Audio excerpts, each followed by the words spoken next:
बिस्मिल्लाहिर्रहमानिर्रहीम। आज के प्रोग्राम के साथ मैं हूं रसूलुल्लाह मलिक। नाज़रीन, इसमें कोई शक नहीं कि मुआशी तरक्की के लिए सियासी इस्तेहकाम नहायत ज़रूरी है, और अगर सियासी बहरान जन्म लेते रहें तो उससे मुआशी तरक्की रुक जाती है।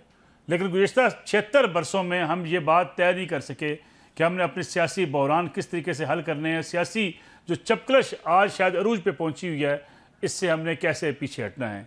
सियासी जमातों के ऊपर बड़ी भारी जिम्मेदारी आयद होती है कि अगर वो एक बहरान की कैफियत से गुजरेंगी और मुल्क के अंदर कोई एक सियासी इंतशार होगा तो उसके नतीजे में आम आदमी का नुकसान होगा, क्योंकि मुआशी तरक्की अगर नहीं हुई तो बेरोज़गारी का खात्मा नहीं होगा। अगर मुआशी तरक्की नहीं होगी तो लोगों को रोज़गार नहीं मिलेगा, लोगों के जो अशिया खुर्द व नोश हैं वो उनकी कीमतें आसमान को पहुँच जाएंगी। आज भी अगर बात की जाती है कि हमें सियासी बहरान को हल करना है, तो दूसरी तरफ कुछ सियासतदानों की तरफ से ऐसी आवाज़ें उठती हैं जिससे ख़तरात मंडराना शुरू हो जाते हैं। KPK के वज़ीर आला अली मीन गंडापुर साहब की एक बड़ी धुआंधार तकरीर सामने आई। उस तकरीर के बाद आज army chief general Asim Munir साहब ने एक ग्रीन इनिशिएटिव पाकिस्तान से खिताब भी किया। उस तकरीर से खिताब करते हुए उन्होंने जो कुछ कहा, उन दोनों चीज़ों को अगर सामने रख कर देखा जाए तो एक तरफ अली मीन गंडापुर साहब कह रहे हैं कि वो इस्लामाबाद आएंगे, सूबे की उनकी हुकूमत है, लोगों को लेकर आएंगे इस्लामाबाद, अपने लीडर इमरान खान साहब को रिहा भी करवाएंगे और इस हुकूमत का धड़न तख्ता कर देंगे। दूसरी तरफ आर्मी चीफ साहब ने जो खिताब किया उसमें भी बड़ा वाज़ेह पैगाम है कि किसी सूरत अदम इस्तेकाम बर्दाश्त नहीं करेंगे और सोशल मीडिया ट्रोल्स हमें अपने काम से नहीं रोक सकते। मुल्क की जो माशी तरक्की का सफ़र है ये जारी रहेगा। ज़रा सुनिएगा अली मीन गंडापुर साहब ने क्या कहा। इंशाअल्लाह ये आने वाला वक्त, ये आने वाले कुछ दिन, इसमें अगर कोई ऐसी तब्दीलियाँ ना आई जो कि आनी चाहिए और जो कि हक पे हैं और वो हक ना मिला तो फिर एक सूबा है वो है खैबर पख्तूनख्वा और उसका मुझे बनाया इमरान खान ने वज़ीर आला। तो मैं आपको यकीन दिला रहा हूँ कि फिर वो सूबा जब निकलेगा तो वो सूबा फिर जब वापस जाएगा तो इमरान खान को भी लेके जाएगा और ये हुकूमत भी गिरा के जाएगा, ऐसे नहीं जाएगा। और एक दफ़ा पहले मुझे सजा दी आप लोगों ने कि मैंने एक ट्वीट की थी कि हम इस्लामाबाद पे कब्जा कर लेंगे। अब मैं कह रहा हूँ हक ना मिला तो हम इस्लामाबाद में इस हुकूमत से इस्लामाबाद में कब्जा करेंगे। एक बार फिर इस्लामाबाद पर कब्जे की आवाज़ें दी जा रही हैं, ललकारा जा रहा है। अब देखना यह है कि तहरीक इंसाफ यानी सुन्नी इत्तेहाद कौंसिल पार्लियामेंट के अंदर भी बैठी हुई है, पब्लिक अकाउंट्स कमेटी का चेयरमैन भी बनना चाहती है, कौमी असम्बली का जिसको वो धांधली ज़दा कहते हैं उसको तस्लीम भी कर चुकी है, अपोजिशन लीडर भी उनका है। तो क्या इस्लामाबाद में आकर वो मौजूदा हुकूमत और क्या पार्लियामान के पूरे निज़ाम का ख़त्म करना चाहते हैं, ये भी आज के प्रोग्राम का मौजू होगा। और तो साथ ही साथ देखेंगे कि क्या तहरीक इंसाफ के अंदर से जो आवाज़ें उठती हैं, मुस्लिम लीग नवाज से भी कुछ ऐसी आवाज़ें उठ रही हैं। राना सनाउल्लाह कहते हैं कि हाथ बढ़ाने के लिए मियाँ नवाज शरीफ तैयार हैं, लेकिन दूसरी तरफ शहरयार अफरीदी कहते हैं कि किसी सूरत भी मुज़ाकरात जो हैं वो फ़ौज के साथ होंगे। गोया सियासतदान मिल बैठ कर अपने मसाइल हल करने को तैयार नज़र नहीं आते। मेरे साथ आज बड़ा ही मोअज़्ज़ज़ पैनल मौजूद है। सेनेटर सैर कामरान साहिबा हमारे साथ मौजूद है, पाकिस्तान पीपल्स पार्टी की सीनियर रहनुमा। आपका बहुत शुक्रिया प्रोग्राम में तशरीफ़ लाने का।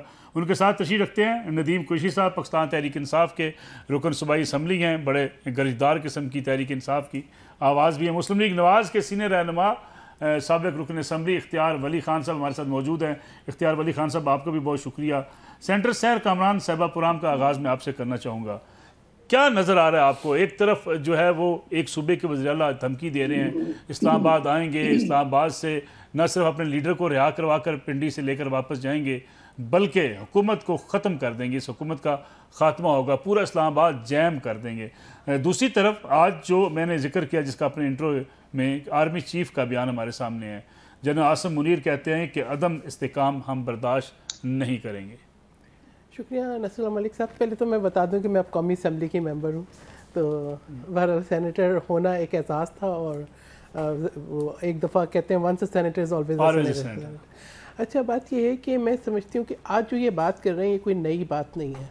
अगर आप इनका तर्ज सियासत देखें, जो पहले PTI और आज की सुन्नी इत्तेहाद कौंसिल है, उसका तर्ज सियासत वही है जो 2014 में जो है आप देखें कौमी इमलाक पे हमला, पार्लियामान पे हमला, PTV पे हमला और एक इंतशार की कैफियत पैदा करना जिसका नुकसान पाकिस्तान को हुआ। फिर बाद में आके बैठ के तनख्वाहें भी ले लीं। फिर उसके बाद जब हुकूमत बनी तब भी तर्ज़ जो है वो सियासत या तर्ज़ हुकूमत यही था कि जो है सबोटैज कर दो पूरे सिस्टम को, किसी से बात ना करो, कश्मीर के इशू पे ना करो, कौमी सलामती की मीटिंग्स में ना बैठो, एक इस तरह के अल्फाज का इंतखाब करो कि जो दूसरे के लिए तहज़ीक, इंसल्ट और तकलीफ़ का बायस हो, सियासी मुखालिफों को गिरफ़्तार करो, ख़वातीन को गिरफ़्तार करो, बरियाल तालपुर को ईद की रात हस्पताल से जो है मुंतकिल करो जेल। मसला ये था कि लोगों को ज़हनी तौर पर टॉर्चर करना और विक्टिमाइज़ करना। आसिफ अली ज़रदारी को जो है जेल में इंसुलिन रखने के लिए रेफ्रिजरेटर ना दो, ईद की नमाज ना पढ़ने दो, बच्चों से ना मिलने दो, घर का खाना ना दो। न्यूयॉर्क जाओ तो बजाय ये कि आप एक एज ए वज़ीर आज़म गए हैं तो आप एक कौमी यकजहती का मैसेज दें, आप इंतशार का मैसेज। अब वही कंटिन्यूटी इस्लामाबाद में कोई पहली दफ़ा हमला नहीं हो रहा। आप याद रखें कि इस्लामाबाद की ग्रीन बेल्ट चली थी और मैं समझती हूँ कि अगर उस वक्त सज़ा मिल जाती तो शायद 9 मई जैसा वाक़या ना होता। ये जो इंसाइटमेंट है, ये जो लोगों को इंतशार दिलाने वाली सियासत है, इसका मकसद सिर्फ ये है कि पाकिस्तान के अंदर इस्तेकाम ना हो। जैसे आपने कहा कि सियासी इस्तेकाम माशी इस्तेकाम के लिए बहुत ज़रूरी है। आप ये देखें, जहाँ भी पाकिस्तान थोड़ा सा आगे बढ़ने लगता है, IMF को कभी ख़त लिखेंगे, ख़त नहीं लिखेंगे तो इतना शोर शराबा होगा कि जिससे लोगों तक मैसेज ज़रूर पहुँच जाए कि इस मुल्क के अंदर अदम इस्तेकाम है। इसी तरीके से जो है अगर हम आगे बातचीत चलेगी तो फिर इसी किस्म की आवाज़ें आनी शुरू हो जाएंगी, बैरून मुल्क मुजाहरे करेंगे। एक जो है वेल फंडेड कैंपेन है जो पाकिस्तान के ख़िलाफ़ चल रही है। और मैं समझती हूँ 9 मई आने वाला है। 9 मई जो इस दफ़ा आए तो पूरी कौम को एक ऐसा दिन मनाना चाहिए कि पाकिस्तान के ख़िलाफ़ जो आवाज़ उठे, पाकिस्तान के अंदर जो नुकसान पहुँचाए, उसको पूरी कौम। लेकिन हुकूमत कैसे बचाएंगे सैर कामरान साहबा, अगर वो इस्लामाबाद की तरफ आ जाते हैं, KP के वज़ीर आला खुद लीड करते हुए कहते हैं हुकूमत का खात्मा करके जाएंगे। देखिए, बात यह है कि उनका मकसद क्या है। क्या पाकिस्तान का कोई शहरी अपने मुल्क पे हमला करेगा? क्या मैं ये बोलूँ कि वो लोग जिनको हम ये कहते हैं कि वो मुल्क में अदम इस्तेकाम चाहते हैं, हम जो है उनके खिलाफ एक्शन, जिनके खिलाफ जो है नेशनल एक्शन प्लान बना था, यही था ना कि जो हुकूमत की रिट चैलेंज कर रहे हैं या state with in the state बना रहे हैं, या पाकिस्तान के अंदर जो है वो ऐसी कैफियत पैदा कर रहे हैं जिसका मुल्क को नुकसान हो। अगर ये बात हमें किसी पाकिस्तान के जो है ऐसे मुल्क से आए, या हम ये बोलें कि दहशतगर्द ऐसी आवाज़ निकालें, तब तो हम ये बोलें कि जी ये इनका एजेंडा है। एक सियासी जमात अगर ऐसी बात करेगी तो उसकी सियासत के ऊपर बहुत सवाल उठेंगे। नदीम कुशैफ, सियासी जमात के कि हम इस्लामाबाद आएंगे, इस्लामाबाद को जैम कर देंगे, मुल्क पूरा बंद कर देंगे, पहले भी इस किस्म की आवाज़ें उठी, इस किस्म के वाक़यात भी हुए, PTI ने कुछ नहीं सीखा। बिस्मिल्लाहिर्रहमानिर्रहीम। देखिए, मैं गुजारिश करूँ, PTI एक सियासी जमात है। माजी में अगर बिलावल जरदारी साहब कराची से मार्च करते हैं, महंगाई के ख़िलाफ़ इस्लामाबाद आते हैं, तो वो सियासी एक्टिविटी नहीं थी। मरियम नवाज उन्होंने ये नहीं कहा इस्लामाबाद बंद कर। सर, मैं गुजारिश करूँ, जितने खुशो खुजू से आपने मेरी बहन को सुना, अगर मुझे भी इजाज़त देंगे तो मुझे बड़ी खुशी होगी हुजूर। मैंने तो खुद देखा, मैं स्टूडेंट लाइफ में था जब मेहरान बैंक स्कैंडल के लिए नवाज शरीफ साहब ने लॉन्ग मार्च किया था, फारूक लगारी साहब के घर पहुंच गए थे चोटी ज़ीरी। मुझे नहीं समझ आती कि आज हमें इस्लाही अवाल का दर्स वो लोग देते हैं जिन्होंने इस सारी खराफात की दाग बेल डाली। अली अमीन गंडापुर साहब ने एक पॉलिटिकल बात की है, एक सियासी बात की है कि इस मुल्क में कल पंजाब में जो क्रैकडाउन हुआ, मलिक साहब मैं गुजारिश करूँ आपसे, हमने जो ये जो धांधली हुई 21 अप्रैल के इलेक्शन पे, हमने कॉल दी कि जी हम पुरअमन एहतजाज करेंगे पूरे मुल्क में जुमे की नमाज के बाद। कल रात पंजाब की पूरी पुलिस हर पॉलिटिकल वर्कर के घर थी जो तहरीक इंसाफ से ताल्लुक रखता था। हमें क्या पाकिस्तान का आइन पुरअमन एहतजाज की इजाज़त नहीं देता? यहाँ D चौक पे उल्मा एहतजाज करते हैं, सहाफ़ी एहतजाज करते हैं। थोड़ा सा कुछ सब अगर फ़र्क कर ले, एहतजाज एक तरफ, ये जो धमकी है कि हम हुकूमत गिराएंगे, दूसरा हम इमरान खान साहब को जेल से निकाल कर ले जाएंगे, अदालतें नहीं हैं, कानून नहीं है, ये कोई बनाना रिपब्लिक तो नहीं है। अच्छा, मैं आपसे एक गुजारिश करूं, उन्होंने प्योरली एक पॉलिटिकल बात की है। जाहिर है जब एक करोड़ों लोगों के दिलों की धड़कन एक लीडर ऐसे मुकदमात में जेल में होगा जिन मुकदमात का कोई वजूद ही नहीं है, जिन मुकदमात का चीफ एग्जीक्यूटिव जो आइन का हर्फ लेता है, जिसने लॉ एंड ऑर्डर को मेंटेन करना है, वो ये कहे कि मैं जेल तोड़ दूंगा। 295 वारदातें परसों रात पंजाब के दारुल खिलाफा लाहौर में हुई हैं। आप जिस शहर से ताल्लुक रहते हैं मलिक साहब, 295 वारदातें रिपोर्ट हुई हैं जो थानों में दर्ज हुई हैं, और पंजाब की वजीर आला पुलिस की वर्दी पहनकर सारा दिन फोटो शूट करवाती रही हैं। उस सूबे की आप बात नहीं करेंगे। अगर एक शख्स ने देखे, अगर मरियम नवाज साहबा ये कहती कि मैं जेल तोड़कर अपने फला कायदीन को रिहा करवा लूंगी, वो भी गलत। मैं आपको गुजारिश करूं, आप इस बात को अगर सयाब को सबाक से हट कर लेंगे तो आप इसका जो भी मतलब निकाल सकते हैं। मैं एज ए पॉलिटिक्स के स्टूडेंट मैं तो गुजारिश कर रहा हूं ना जी आपसे, आपको समझाना तो सर वो सूरज को चिराग दिखाने के मुतरादिफ है। नहीं, हम सीखते हैं सर, मेरी तो जरूरत नहीं है सर, हम तो खुद आपके एक स्टूडेंट हैं, आपके सामने हैं, आपके कारी है, हमारी क्या जरूरत है आपको सिखाएं। मैं आपसे गुजारिश ये कर दूं, कानून सबके लिए बराबर होता है। बेनज़ीर भुट्टो साहबा की शहादत हुई थी, मेरी ज़िंदगी के बदतरीन दिनों में से एक वो बदतर दिन था। क्या इंटीरियर सिंध में जो पंजाबी आबादकार थे, उनके घरों को, उनके पेट्रोल पंप्स को, उनकी गाड़ियों को, सरकारी अमलाक को लोगों ने नुकसान नहीं पहुंचाया था? बर्बाद कर दिया था पूरा पंजाब और पूरा मुल्तान, आम लोगों के नुकसान हुए थे। लेकिन उसमें अपील थी कि मैं गुजारिश करूँ, अच्छा मेरी इसके बात कर लीजिएगा, मैं गुजारिश करूँ, मैं वो जब लोगों के जज्बात थे, लोगों के अपने लीडर से मोहब्बत थी, एक जुल्म हुआ था, लोग जज्बात में बाहर निकले थे, लेकिन हम उसको इंडोर्स नहीं करेंगे। आपको कमेंट ले लो, फिर मुझे इख्तियार वली हम उसको इंडोर्स नहीं करेंगे। लेकिन आप अगर पाकिस्तान तहरीक इंसाफ के लोग अपने लीडर के साथ होने वाले जुल्म पर, उनकी बेगम जो कि उनकी मनकुआ है और वो कोई ऑफिस होल्ड नहीं रखती, पब्लिक ऑफिस होल्ड नहीं करती, उनके साथ अगर ये जराइम होंगे, पॉलिटिकल प्रेशर बिल्ड होगा, प्रोटेस्ट करें, कानून का रास्ता इख्तियार करें, उसमें कोई आप कमेंट कर लें ताकि मैं इख्तियार वली साहब की बात। I think this is very important to comment. Pakistan Peoples Party ने कभी नहीं कहा कि पाकिस्तान पे एटम बम गिरा दो। पाकिस्तान पीपल्स पार्टी ने पाकिस्तान के एटमी प्रोग्राम के ऊपर, उसकी सिक्योरिटी के ऊपर कभी क्वेश्चन नहीं उठाया।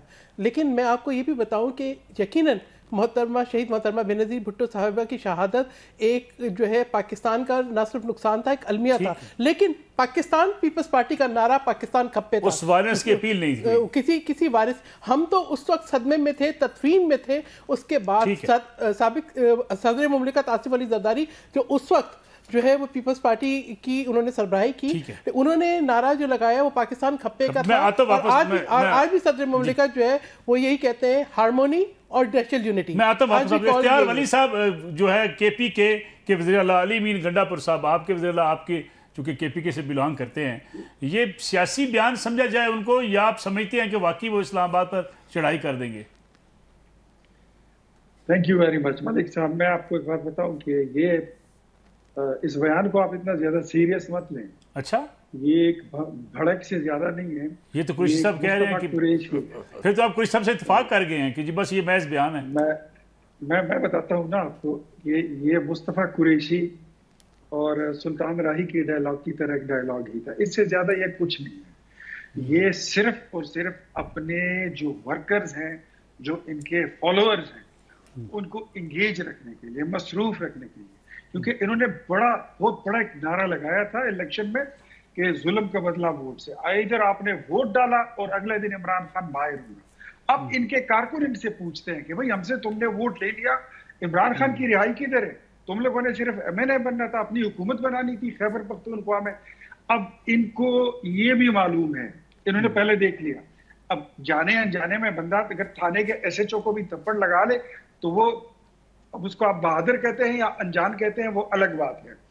एक 9 मई हो गया है, एक 25 मई हो गया, अप्रैल हो गया, वो जो कहानी थी वो इनकी खत्म हो गई है। अब इनको समझ आ गई है, इनको पता लग गया है कि अगर ये आएंगे इनको रास्ता दिया जाएगा, ये एहतजाज करेंगे, चश्मे मारोशन दिले माशाद।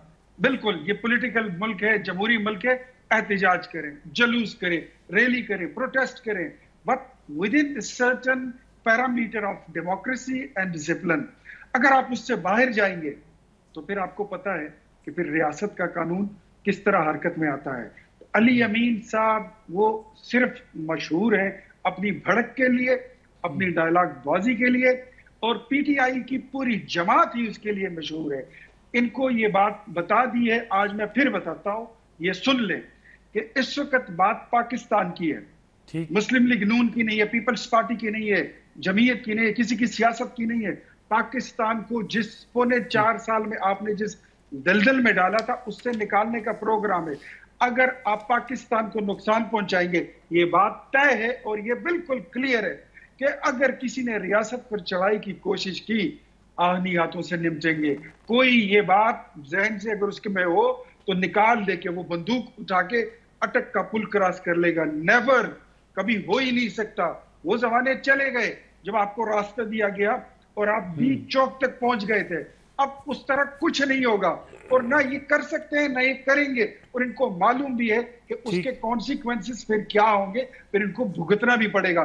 तो पाकिस्तान को चलने दे, फलने और फूलने दे। अगर आपने सियासत करनी है जरूर करें, शरारत करेंगे तो आपके साथ रियासत अपने जो हानियात है उसी से फिर आपको निपटेगी। इख्तियार वली साहब, एक ब्रेक का वक्त हुआ है, एक कमर्शियल ब्रेक से वापस आते हैं, मेहमानों से बातचीत का सिलसिला जारी है।